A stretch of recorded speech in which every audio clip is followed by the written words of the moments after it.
Hi everyone, I'm Angela and welcome to Crafting with Angela. Today I'm going to show you how to make a card using a single central image. So I have an Aall and Create layered up washi tape and I'm going to be putting it onto a piece of craft cardstock. This is going to create my main central image that I will be putting on the front of my card. So as well as the Aall and Create and the craft cardstock, I am also going to have a card base. So I'm going for a 6-inch square card base with envelope.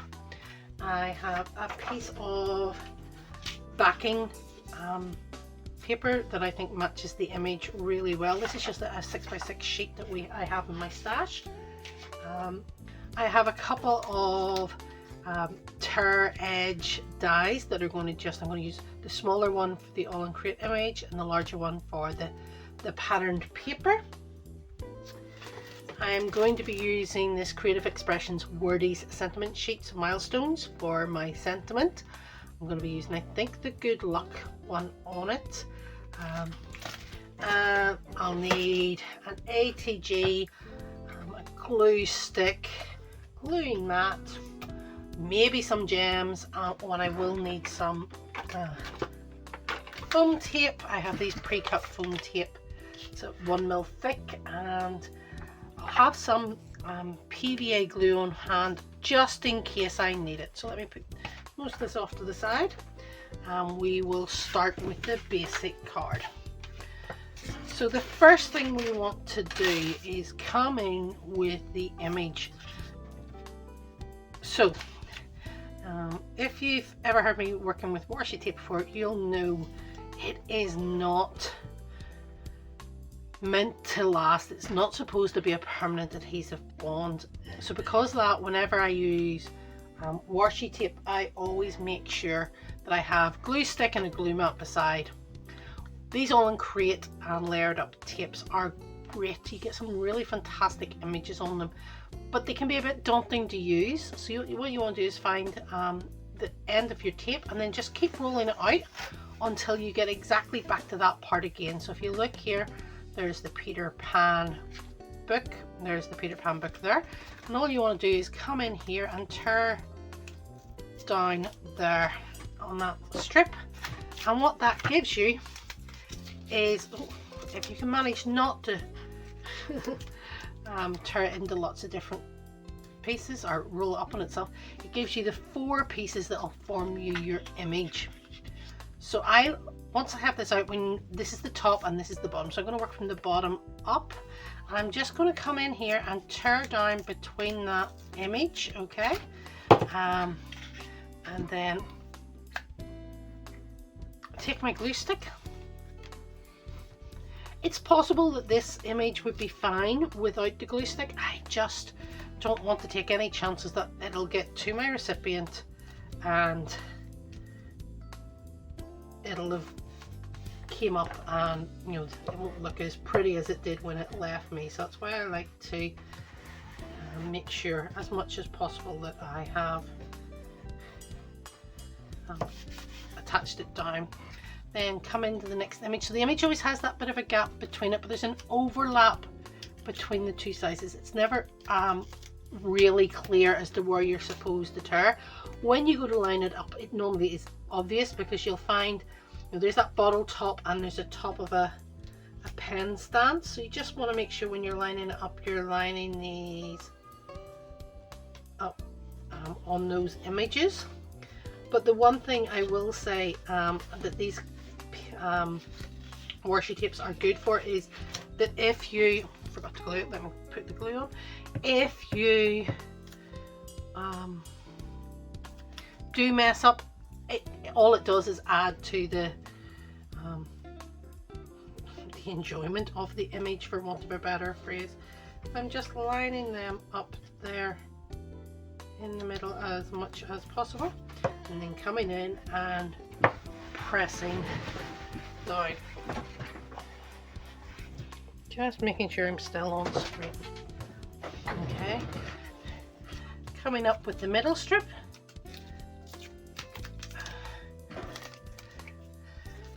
gluing it down.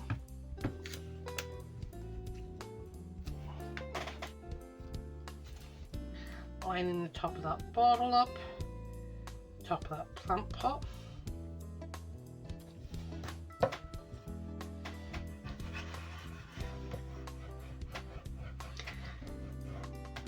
And the final piece, gluing it down. This is the top of the books. I love the detail in this tape because this one here, you know, the names on the books are, oh, I think they just add to, you know, with Peter Pan, there's Hawthorne's Wonder Book, Story of Han Anderson, and the bottler says Aall and Crate on it. I think it's great. Just, oh, the thought that has went into these sets of tapes is just brilliant. So there we go, that's the image. It give it a minute or two to dry. That'll be all the gluing that we need to do with the glue stick. And then all I want to do is come in with the smaller of the two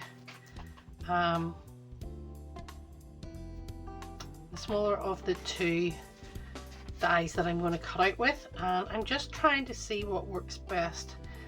This die is slightly bigger than the width of the image, so I could put it that way, but then I'm missing out on the sides and I feel I'm missing out on the books. Could put it this way. With this, if there's any left over, I'm going to go under the brown below the book instead, or below the tables instead of at the top, and that's just because a brown desk isn't that noticeable or abnormal, or whatever way you want to put it. I'm going to come in, I have a roll here, this is low tack tape, and all I like to do is take it, put it in the back of my hand to make sure that it's properly low tack, and come in. I'm going to stick it here on this side, and that just holds it in place. And then, because I'll do these both at the same time, I have my 6x6 paper pack that I really like, and I'm just going to do exactly the same thing here. Take a piece of tape, stick it to the back of my hand to get some of the stickiness off, and then I'm just going to stick that down, and I'm going to go and die cut these two images out. I have cut these two images out, and you can see now that they look really good. You don't really miss that side, because it makes it the best image I want. For this, I'm going to come in now and ink these edges. So this is walnut stain. I'm just going to put the walnut stain around the book image. You're not going to see a lot of it over it because it is a very similar colour to what's already on there, but I just think it adds a touch of something to the image.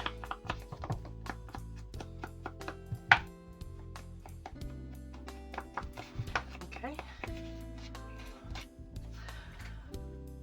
With this paper I could come in with a green, but I actually think the brown works nicely on it as well, but this time I just want to be a bit more careful. I don't want to go that far into the pattern. What I really like about this paper that I have for this image in particular, it just reminds me of like an old Victorian wallpaper, if that makes sense. And I think with that desk is very Victoriana to me, so the idea of having a desk in a Victorian office, that just says that's what that is. With these two dies, there is a circle on that edge, which I think you know, is part of the nesting. So I'm just going to come in here. I was going to say I thought maybe I put this cut it out upside down, but when you cover that much of the image up with it, I don't think it's that noticeable. So I'm coming in with my ATG gun. You can use whatever adhesive you have easily at hand. Double-sided tape, which is what ATG is. It's just you don't need to worry about peeling the backing off. or ATG tape, or double-sided tape, wet glue if that's your preference, whatever works for you. So that's the main image that we have. Now we have the card base, and we could just put this in the middle, put our sentiment on and call it done, but I really want to give it a bit more of a look. I want to just make it a bit more finished. What I'm going to do is I'm going to do this as a top folding card, okay, and I'm going to put it off to one side, but instead of just having this very plain, I suppose is the word, background, what I want to do is I'm going to take a piece of, this is just random washi tape, doesn't matter what it is, assuming of course I have taken enough of it off to cover this. I am coming down that line, that's the centerfold line of the card, and I'm going to come in with stencil, and I am just going to stencil out onto the card just to give it a bit of a background. I don't want it going all the way down, don't want the pattern right to the edge, if that makes sense. So I'm lining it up along the top, and I'm lining it up along the side. I'm just going to come in here now and stick these down, and I'm using Momento New Sprout. This is not an overly dark green color. I'm going to start in the middle, because in the middle, if I go too dark, I can always blend it out, and the image will be going over it anyway. But all I'm doing here is tapping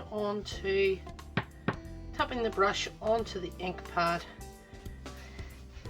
and brushing through the stencil to get that pattern.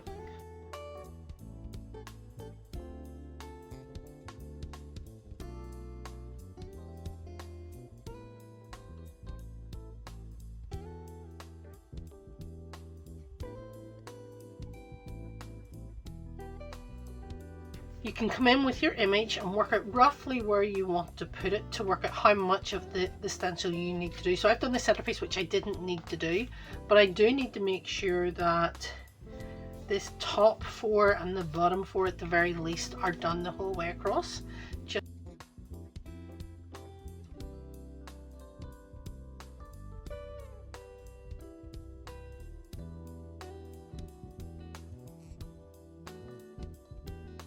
What you want to do is line this up wherever you were initially, and you'll see that because you'll see it going, filling in the spaces. So we've missed the top 2 here. I'm going to flip this over.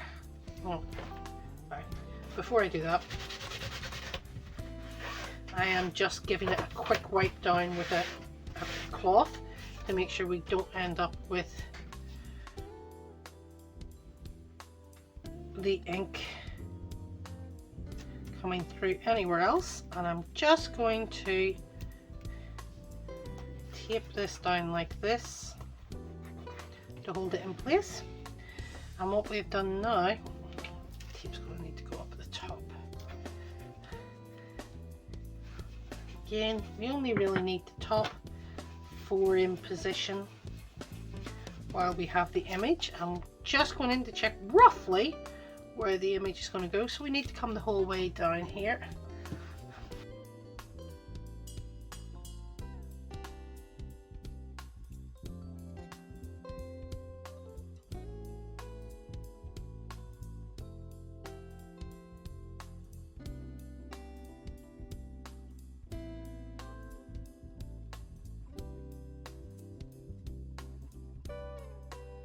Just pulling the stencil up, and there is that background, and coming in and gently unpeeling the tape that was at the top there.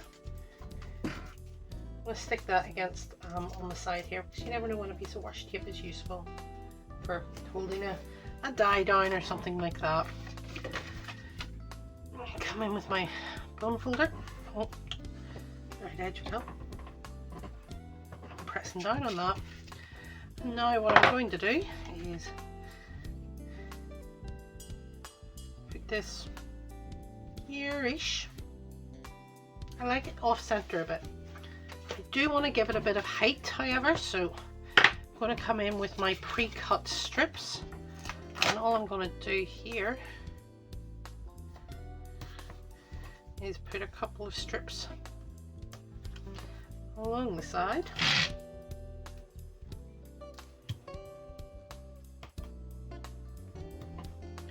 One across the top, one across the bottom.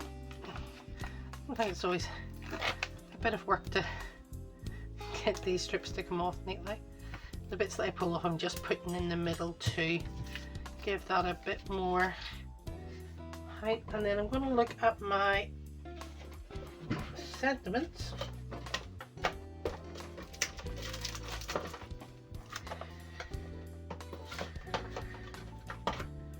So I'm using these sentiment strips. I think I like that good luck one. Just trying to work out, I'm going to roughly set that where I want it to be. And I'm just going to have a look and see, do I like the white text with the black text on the white background, or the black text? I think I like the white text on the black background. So I love these sentiment strips, but it's always important to try and remember to put the ones you haven't used yet away. So I'm going to go for that good luck one.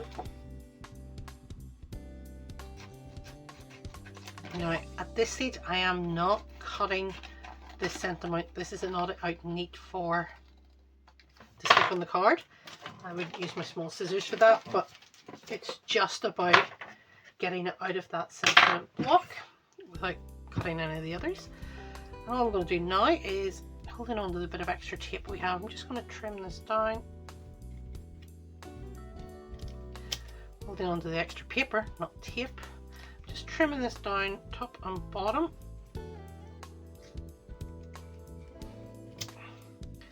Okay, I'm going to come in here. Trim a tiny bit off that end.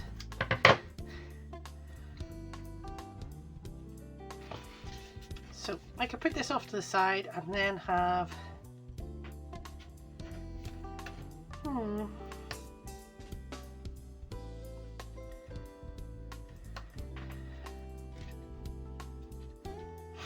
what I'm actually going to do is cut this in half. That's only because I want the good luck sentiment, but I don't like it in the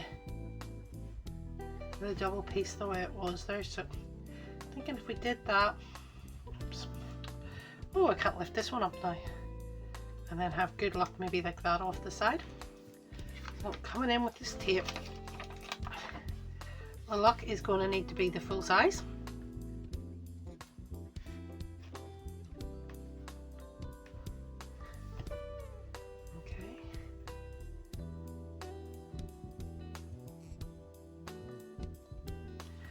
And then the good is going to have to overlap a bit, so I'm just going to put the tape on the end and come in with my scissors to trim that bit off, and I'll end up putting a bit of glue on the back of the G just so it allows us to overlap the good. I'm also going to get the leftover walnut stain that's in on this pad. Just going to come in and try and get a bit on that on the edges, because it's looking a bit the worse for wear.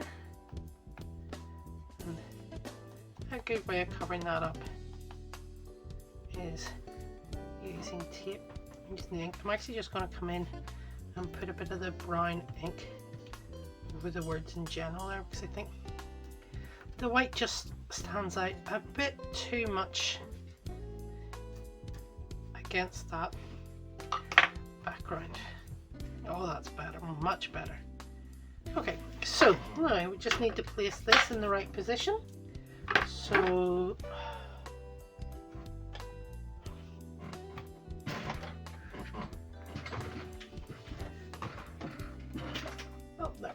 find where my pokey tool had gone to there. Just going to come in here and take the backing tape off all of the foam tape.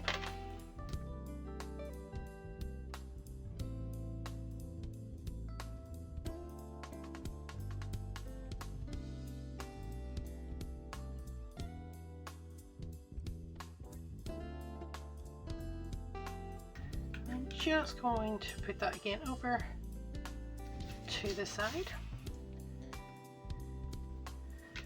Let's play around a bit with this, the placement of this.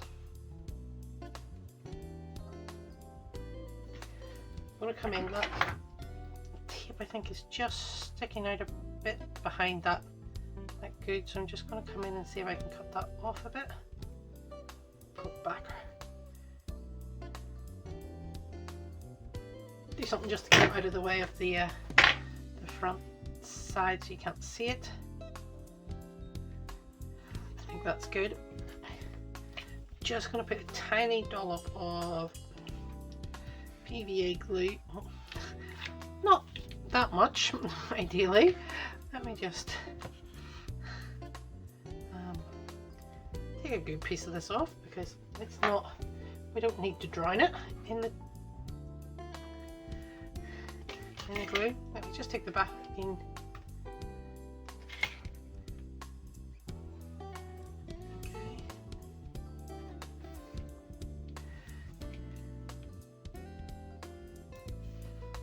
Good, and that the G will eventually stick down on top of that.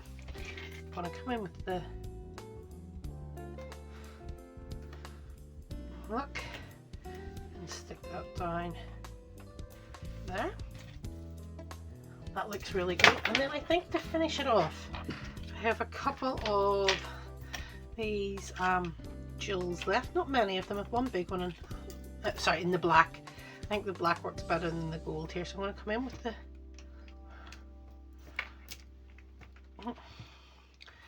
never wants to do this. I always find your pokey tool is really good for getting off, it always jumps everywhere. So I'm going to put that one down there.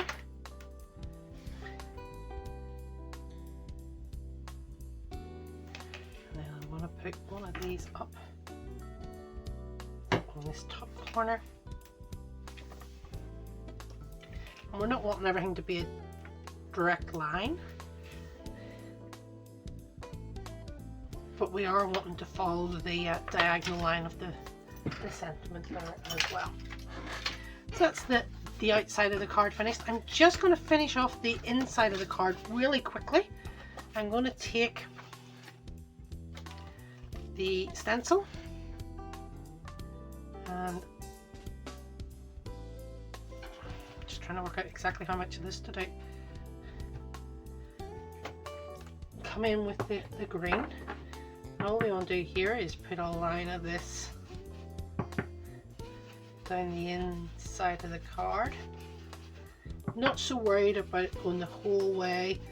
I don't mind if it fades out here. It's just, as always, you know me, I like putting something on the inside and the outside of the card that just ties it all together so that everything looks deliberate and intentional. And pull this up. Yeah, I think that works really well. Just ties that bit together. And then I'm going to do exactly the same thing on the front of the envelope. Again, just that, I can't lift it up now. Just that idea that a couple of lines, couple of rows of it on the side of the envelope.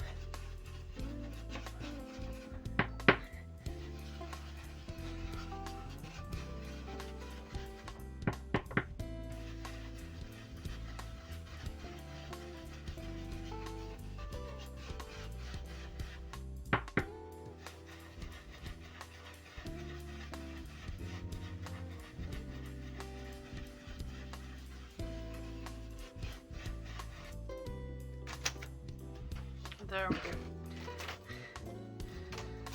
And I really like the way that blends into the background. We don't have that cold hard edge on the envelope or on the inside. It's got that easy blend. And that I think is a really good way to finish the card.